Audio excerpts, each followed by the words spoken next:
Next part of this session, Chris Sanguin is going to give us an update on developments in Stack over the last year. So over to you, Chris. Thanks, Christian. I'm really interested to see the WebWork folk. It's very nice to meet you and see what you're up to. So thank you for that. It looks very interesting. My name's Chris Sanguin, and I'm the instigator of the Stack project and one of the current 3 lead developers. And I'm just going to update you on what we've been up to over the last year. So I apologize slightly to people who are new to the conference and who don't know Stack. There is a Stack authoring workshop later in the conference. If you've never seen it before, that might be a better talk. I'm just really going to talk about updates and developments. So let me get started.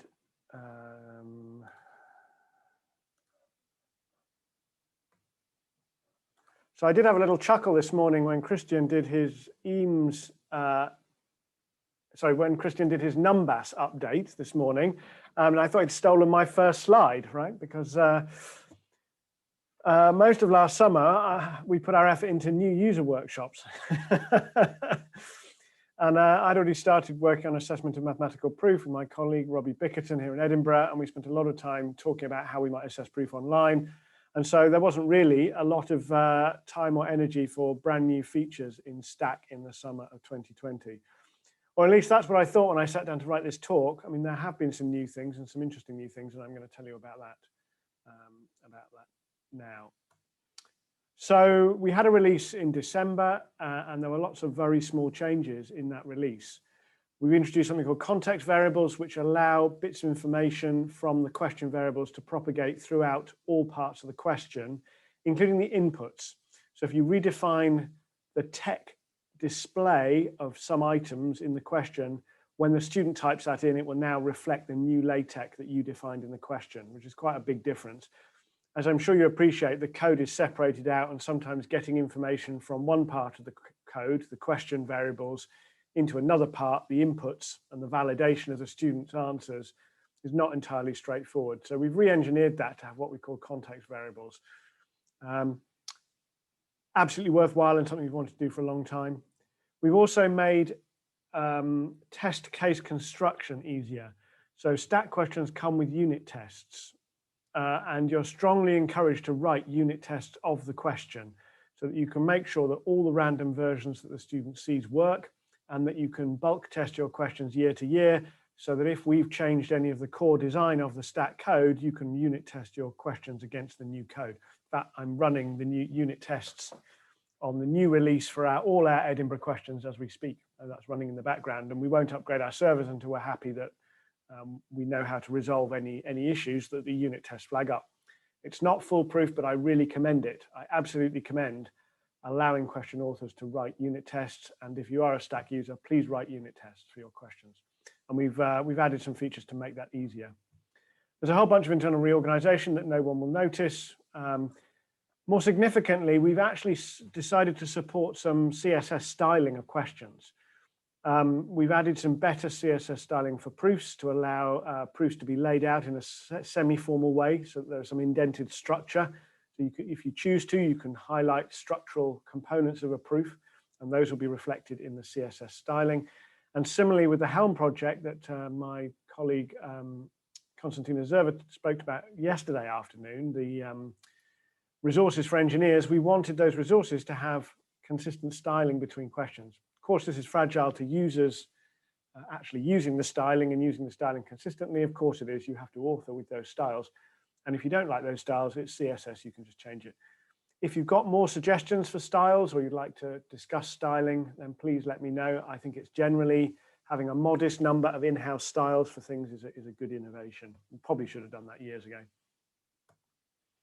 A few more things, very minor things that will be coming out in the next version. Student input now allows coordinates. So this might look strange, but the syntax brackets x comma y close brackets in Maxima, which underlies Stack, in the computer algebra system, that's actually a programming construct. So if you type that in, it's not some kind of tuple.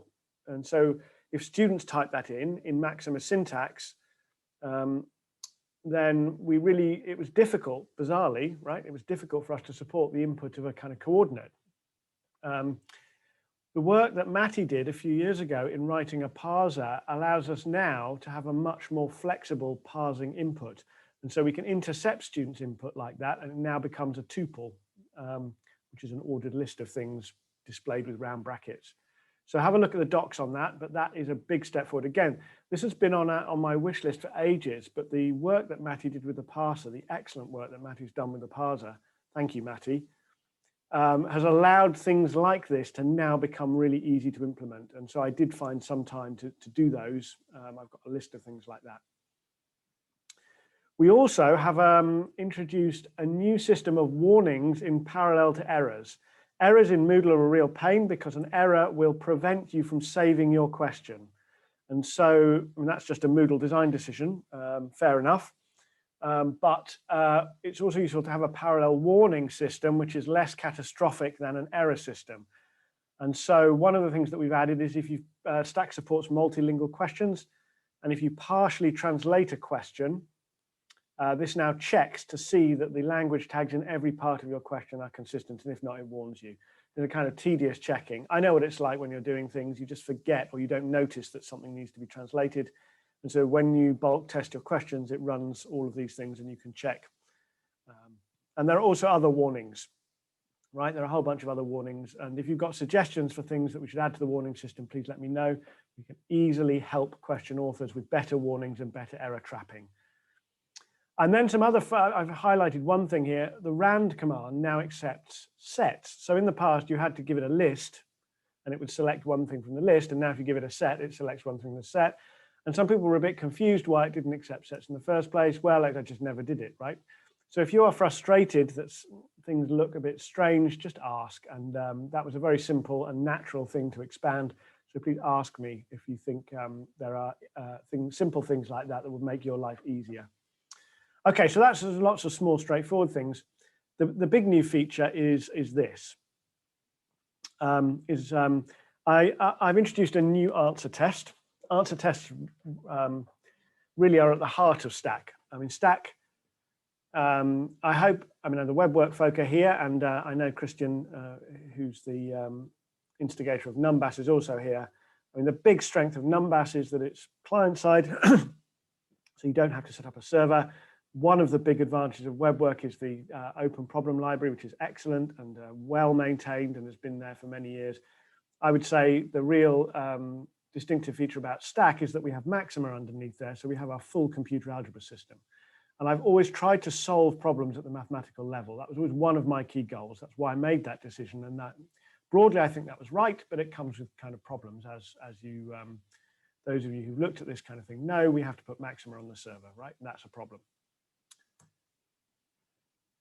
And what I want to be able to do is to make really subtle distinctions. So I want to accept an answer like 0 minus I, but I want to reject 1 over I, right?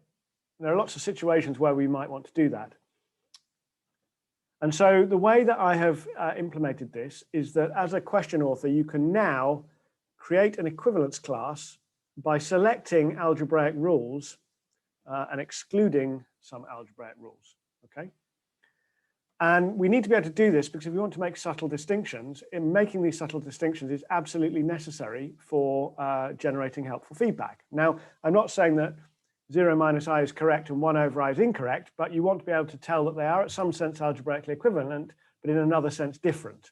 Okay, so that's what I mean by making distinctions. It will depend on what question you're asking and what you care about as to what you do about that, whether they get marks, whether they get feedback, or whether it's just something you look at in the statistics and you never bother the student with the difference. But that's what we want to be able to do. Now, I'm going to assume a little bit of familiarity with writing Stack questions, so apologies to new Stack users. And in particular, if this is technical, well, that is the whole point. Algebraic equivalence is fine 90% of the time for most of your questions. The point is, we've reached a point where this is what we're worrying about now. We're worrying about making these kinds of subtle distinctions because everything up to this point has been done. We have full support for scientific units. We have all sorts of other answer tests. And so this is where we've got to on our roadmap of development. So if you are a new user, Stack is not necessarily this complicated, but when you get to the point that you want to do this, you'll be able to do this. Okay, so the teacher poses a question, the student answers it, we establish those properties, and we generate outcomes, okay? And it's point 3, establishing those properties, which is the focus of this new feature. And already we have a whole bunch of answer tests that look at the form of the answer. So this is quite subtle because the factor command will return this, whereas actually you may want to accept all of these things as a factored form of that polynomial, right? And so what the stack answer test does is it recognizes that a factored expression is a product of powers of distinct irreducible terms, okay? Now, that would reject this first one because these are not distinct terms. So even within something like this, there are choices that a teacher has to make as to what you want to accept as factored or not, right? And so you end up making a lot of choices. This is why we need to make these subtle distinctions. There are a whole bunch of other answer tests in Stack where they're characterized by a family of answers which are, in some sense, equivalents. At one extreme, we have a string match, right? Which is just basically never very useful. I can't remember a situation where I've ever thought the string match was the right thing to do here. We have algebraic equivalence, which is quite broad. Even broader, some kind of substitution equivalence, where we would say that up to a substitution of variables, these represent the same equation, 2 forms of the same equation, up to a substitution of variables, same type of object. You know, you need to know that we're dealing with a set, right, or a list of sets or something like that. So we have all these kinds of equivalence tests, and one of the most useful ones that I found over the years is equivalence up to commutativity and associativity of multiplication, addition, subtraction, and division. So here's an example. We want 2x plus 1 to be equivalent to 1 plus 2x. That's commutativity. But we don't want x plus 1 to be equivalent to 1 plus 2x. Of course, it's algebraically equivalent, but we want an equivalence class that only has commutativity and associativity. Now, that's been in Stack for a very long time, and it's been extremely useful, right? But there are some limitations to that. And that's the gap that I filled in. So here is an example of a question. Calculate the following power and write your answer in the following answer in the, what does the question say? Zoom window's in the way. Calculate the following power and write your answer in the Cartesian form. Okay, so they have to do some calculation. Yes, I know you could type this into Wolfram Alpha, but let's, don't not criticize this particular question. And the power is randomly generated, and in this case, the correct answer is -I, okay? So that's what the students are entering. So when we looked at what the students really did, 3/4 of them got the answer that we wanted, right? But about 10%, or more than 10%, what's that? That's 13% of the, 10% of the cohort did something, the next 2 answers, that's 10% of the cohort, 0 minus I and 0 minus 1 times I. Now, in this course could be the first time that some of these students have ever seen complex numbers, right? And they've just been told that the Cartesian form is A plus IB. So they've written A plus IB, A is 0 and B is -1, right? I mean, that's actually okay. So in this context, I would certainly want to know that, I want to include these next 2 things, but they are not equivalent to -I up to commutativity and associativity. We need another algebraic rule that 0 minus something is minus something, right? We need an extra algebraic rule here to make that distinction. On the other hand, I don't want to include 1 over I as a correct answer. That's definitely not in Cartesian form, even though all of these things are algebraically equivalent, right? So I have one answer test that gets me so far, but I can't make that distinction with algebraic equivalence. And since this is randomly generated, I can't just fudge it, right? Because, because you can't. And then there's a whole bunch of other things that are wrong or involve some trig simplification, which I probably don't want to include, right? I want the students to deal with this. Right, so, what am I going to do? I'm probably going to say yes, we say A plus IB, but traditionally we don't write 0 plus and we don't write 1 times, so you don't need to in this case, that's still Cartesian form. So I'm probably going to give them the points, but just give them some better feedback. And about 10% of the cohort did this, so it's a non-trivial, I mean, I've got nearly 500 students on this course, so that's a lot of people, and a lot of people who are unhappy, and I'm unhappy. I mean, I've unfairly penalized these people for they basically got the right thing. I mean, of course, you have to decide what you would accept, and then we decide what we want to do about it. Okay. Another example is this one. Simplify this rational expression. The correct answer is this. Now, up to commutativity and associativity, the way I've designed that test, the minus sign commutes with multiplication, right? So all these things are included in one equivalence class. This is a second equivalence class, which is different, right? Because the -3 is on the bottom. And although the minus sign commutes with multiplication, it doesn't commute with division. -3 is an integer. It's not minus times 3, so there's some problems there. And there's a third class here. Now, I mean, I'd probably want to include all of these classes, right? So I wanted just a few more algebraic rules above and beyond associativity and commutativity to allow me to build an equivalence class that includes all these things in one equivalence class. And so that's what I've done. What I've done is built a new answer test.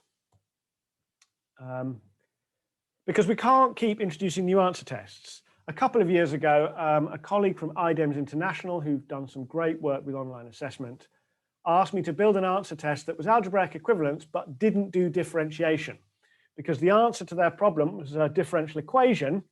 And of course, if you differentiate y, the symbol y with respect to x, you get 0 because y doesn't depend on x, right? Whereas actually you have to type in dy by dx as meaning the unevaluated derivative, right? So you wanted to turn off the differentiation function.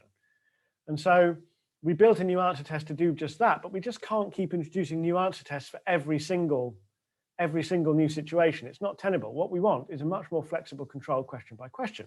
That's what I've done. And really, it's establishing whether two parse trees belong to the same equivalence class, right? And the solution is to have teachers define their own classes, right? So the teacher chooses the relevant rules. The system repeatedly applies those rules across the tree until the expression stops changing. And the equivalence class is then based on the final form that you've reached. So you do need there are some theorems about when the order of the algebraic operations leads to different answers and so on. Okay, I'm not going to talk about that aspect of it today, but there is some interesting stuff there. So here are the kinds of rules that you can choose from.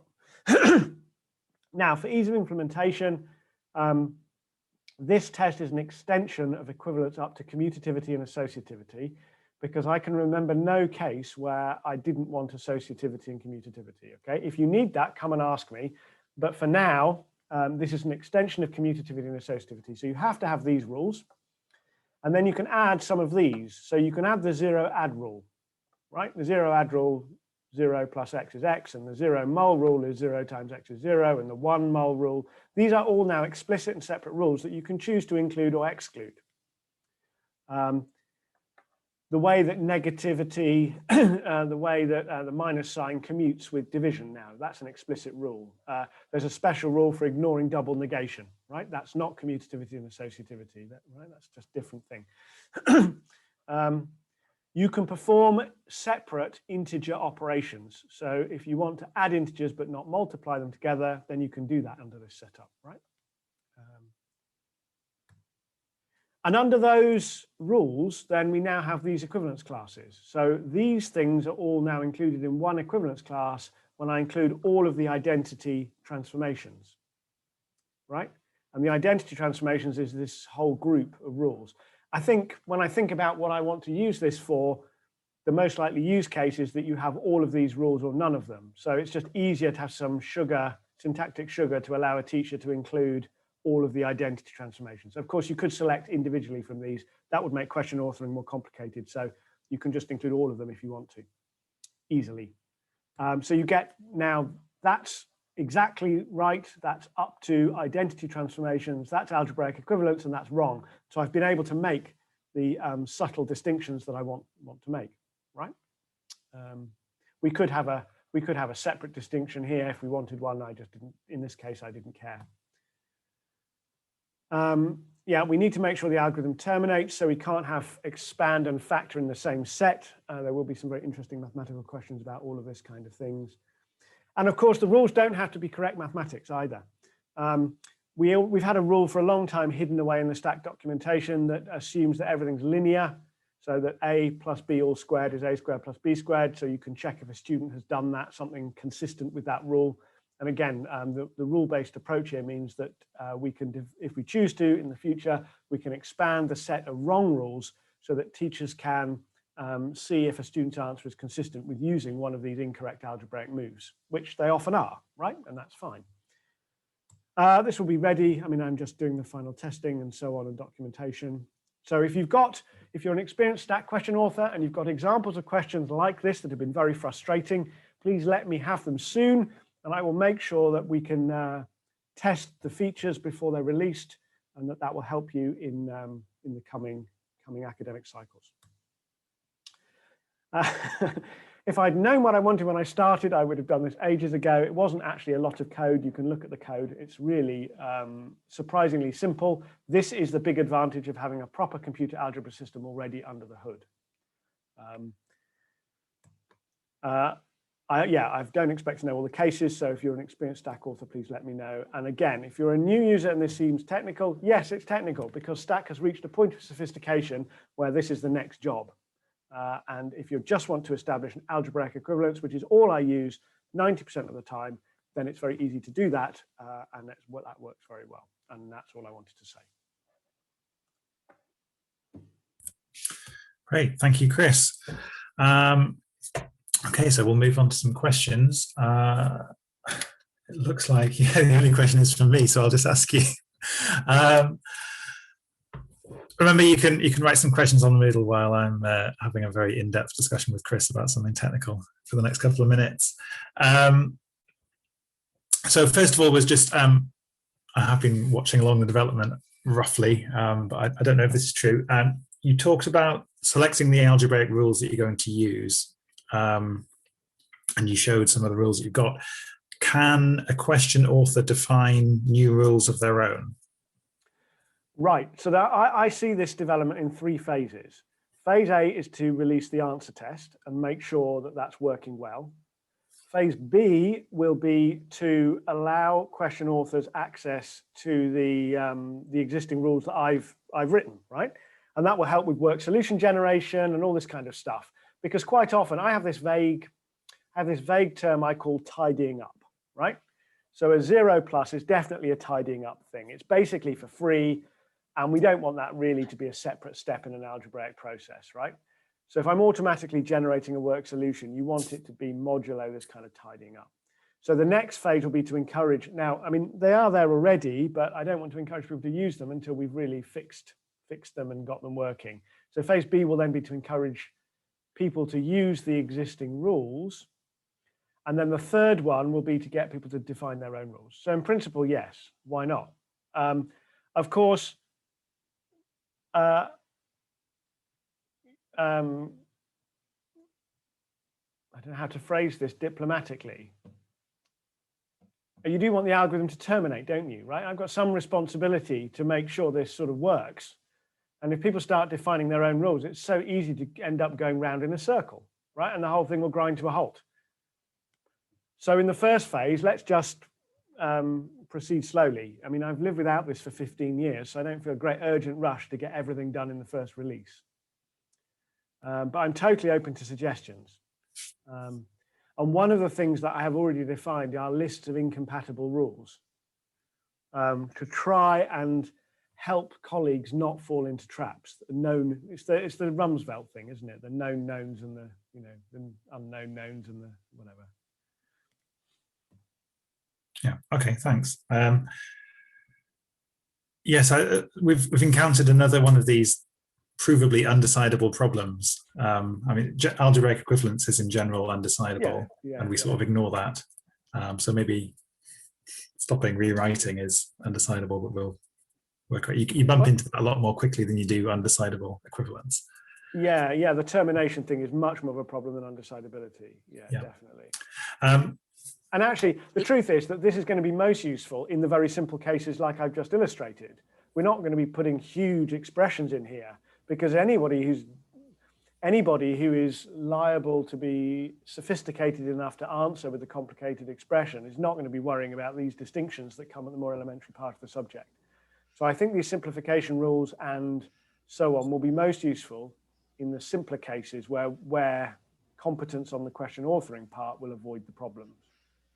I mean, the problem I've had with the algebraic equivalence test is I'm trying to build something that is reliable enough that other people can throw anything at it. That's the challenge, right? Christian, there's a question in the Zoom chat. Yes, thanks, Mike. David Bremner has written a question, which I'll ask him to copy into the Moodle site if he can, but Chris might want to okay. answer Can this you now. establish equivalence? Sorry, can I read it out first, Chris, just for the transcript, because it's not going to be on the recording.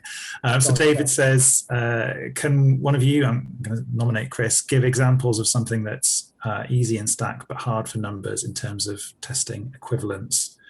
So numbers uses a random testing strategy plus pattern matching, which is my follow-up question on the Moodle site, but somewhere where random testing doesn't work. So can you establish commutativity up to, can you establish equivalence up to commutativity and associativity? So with random testing, you can't say anything about the form of the student's answer. That's the nub of it. Okay. I think we're out of time now, but my follow-up question on the Moodle is about whether you think rewriting is the correct way of establishing this equivalence versus pattern matching, which is what I went for in numbers. We'll see. Yeah. Right. Thank you, Chris.